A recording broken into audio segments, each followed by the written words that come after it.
So the news broke yesterday that David Allen will be facing Lenroy Thomas for the vacant Commonwealth heavyweight title on the undercard of Kell Brook versus Errol Spence at Bramall Lane. Also on the bill will be George Groves versus Chudinov, which we will discuss in a separate video because I believe that's a very, very good fight. But I wanted to do a video on Dave Allen. He's kind of taken on a bit of a role of the people's champion, if you like. We've had him on this channel on several occasions, so I thought, only right to cover Big Dave Allen. And when the news was initially announced, for me, I was pleased for Dave Allen because it sounded like a realistic opportunity to win the Commonwealth heavyweight title, which I guess is a recognised belt, certainly. I know my heavyweight boxing, I follow the heavyweight division closer than I follow some of the smaller weight classes, I must say. And Lenroy Thomas was not a name that instantaneously jumped out at me. I like to think that I'm fully aware of the top 50 heavyweights currently active in the sport, and Lenroy Thomas isn't a name that I'd have included among that list.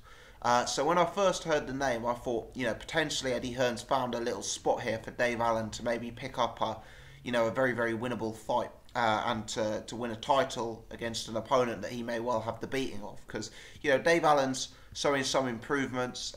He's been kept active, which I think is key for him. As his activities increase, potentially his weight will improve, his fitness will increase, and he's getting the benefit of some real experience under his belt. He's a guy. He's only had 14 fights, but he's already shared the ring with some very, very big names in the sport of boxing. So he's possibly more experienced than his 25 years and his 14 fights tell you. When you initially look at him. But anyway, subsequent to that, I've actually checked out Lenroy Thomas, and I must admit I got the tip off on the podcast last night from my good friend Irish Tom that Lenroy Thomas was actually a pretty good boxer. So I've watched several bits of tape on him today. I watched his most recent fight where he won a 4-rounder against journeyman Grover Young. I also watched his fight on it was on Daily Motion actually, where he took on Anthony Joshua victim Dominic Breazeale. And I've got to say, I was actually quite impressed by Lenroy Thomas. Now, don't get me wrong, he's no world beater. This isn't a guy who is going to be threatening the very top of the heavyweight division. But this is a guy who very conceivably could beat Dave Allen. Very conceivably. And I'm not coming out and saying I'm picking him to beat Dave Allen. But if you watch the footage of Lenroy Thomas, it is not hard at all to construct a case that Lenroy Thomas may actually beat David Allen. So let's start by a bit of an intro to Lenroy Thomas, as I appreciate a lot of people out there won't have looked him up and won't have heard of him.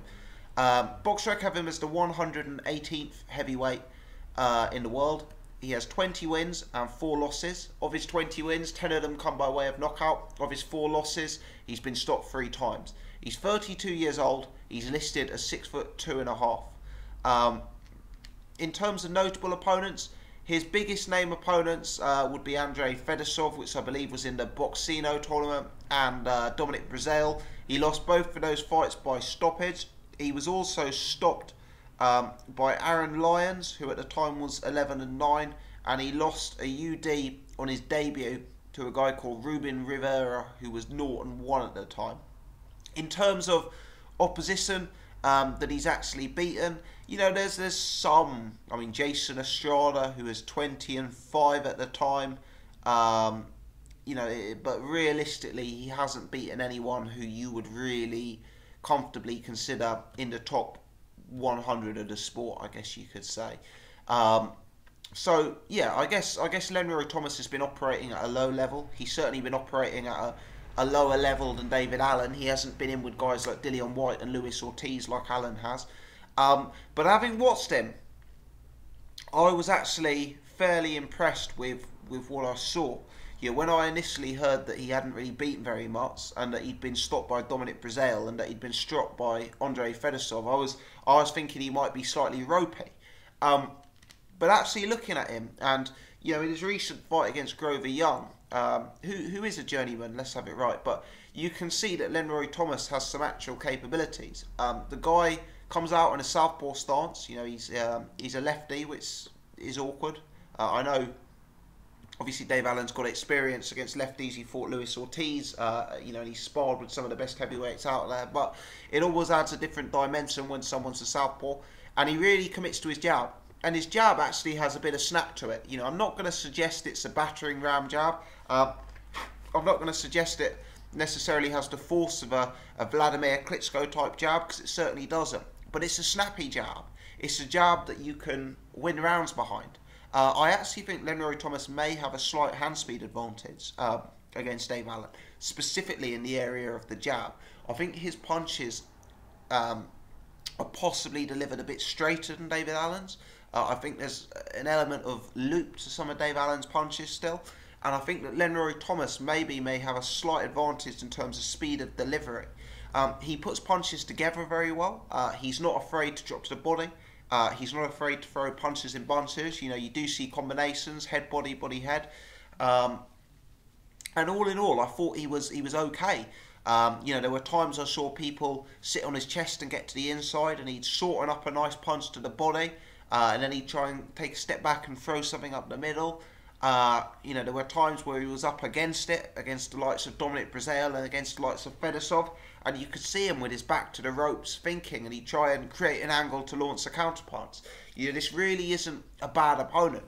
Clearly, he isn't a massive knockout artist. Dave Allen's shown a tremendous chin early on in his heavyweight career, and he's up against a guy here who you would assume is a lesser puncher than the likes of Luis Ortiz, and who you would assume is a lesser puncher than the likes of Dillion White. But having said that, don't be surprised if Lenroy Thomas can cause Allen some real problems here.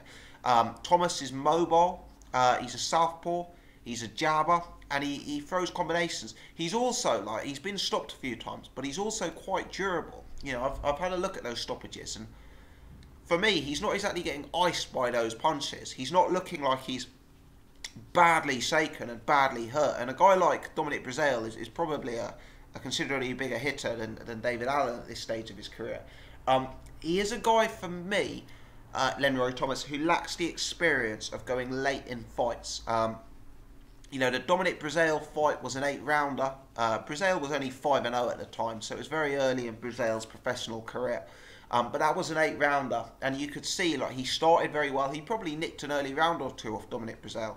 But then as Breazeale seemed to settle into the fight, Lenroy Thomas started to fade, and you wonder if that was potentially because, you know, he lacked experience of being in 8-round type fights, because the level of opposition he'd been in with was largely quite low.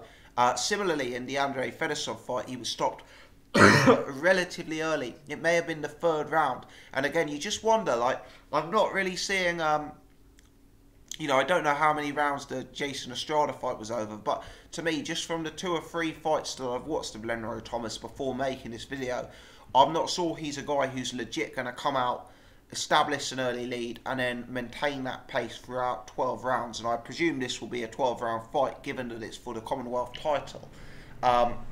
I think that's Dave Allen's chance in this fight. You know, Dave Allen is a guy who, he's got good stamina.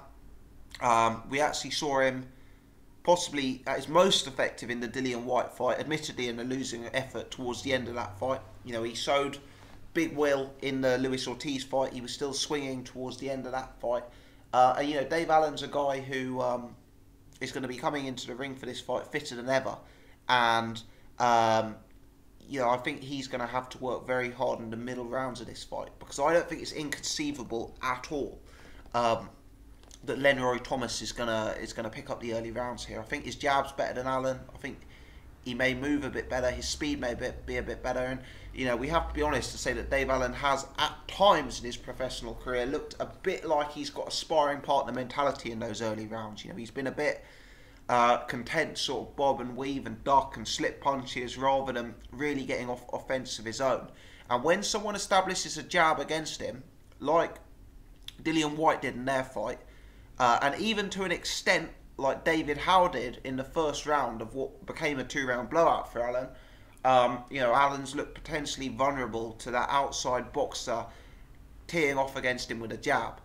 So I expect Lenroy Thomas to pick up the first 2 or 3 rounds here, and then I expect Allen to come into the fight by trying to close down the gap and trying to grind down Lenroy Thomas. And for me, That is going to be the key to this fight, because having watched Lenroy Thomas's fights, I'm not sure he's necessarily going to be there for a 12-round war. I don't know. You know, for me, the times that he's been counted out against Brazil and against Fedosov, you know, both times for me he could have fought on in those bouts, but he's allowed himself to be counted out. So I'm not necessarily saying he doesn't have heart or anything like that. What I am saying is if Dave Allen makes it uncomfortable, unpleasant and horrible in there from him from rounds 3 or 4 onwards, and he's facing a 12-round fight, which is something that you know, he maybe doesn't have a huge amount of experience of, would I be surprised if Dave Allen could position him into the ropes and unload on him and we could see, you know, Lenroy Thomas take a knee? Not at all. And I think that's Dave Allen's real chance in this fight. He needs to grit it out by sheer heart, fitness, determination, youth, momentum, etc. Because I think if he stands off like he did with, you know, Dillion White, and like he did to an extent with Luis Ortiz, I actually think Lenroy Thomas has real advantages in this fight from the outside. I do believe he can cause Allen real issues with his boxing. The one other caveat I'd throw in is I understand Lenroy Thomas has been sparring with Anthony Joshua. And I made a similar comment to this in my video on Dillion White versus Mariusz Wach. You know, I've kind of got a belief that when these guys are sparring with Joshua, because Joshua is so key to Eddie Hearn's business, I kind of believe that Eddie Hearn probably has eyes and ears in camp while the sparring's going on. And he may have had reports back that, you know, Lenroy Thomas isn't looking very good. Maybe he's out of shape. Maybe he's defensively very open at this stage. Maybe he's had similar reports to Mariusz Wach, that Mariusz Wach is very much on the slide.